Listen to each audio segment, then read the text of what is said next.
other apostles except James, the Lord's brother. As the famous New Testament scholar C.H. Dodd once said, we may presume they did not spend all that time talking about the weather.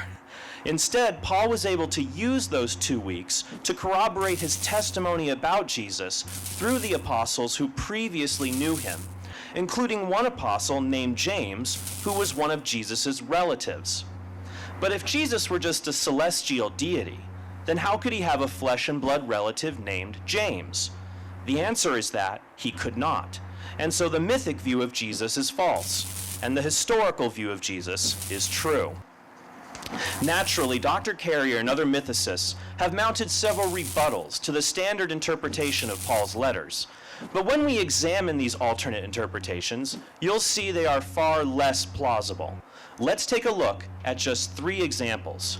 First, regarding Romans 1:3, Dr. Carrier claims that Paul's use of the phrase descended from the seed of David means that instead of Jesus just having David as a biological ancestor, and thus having been born, Paul thought that God literally took King David's sperm from his body and kept it in what Dr. Carrier calls a cosmic sperm bank.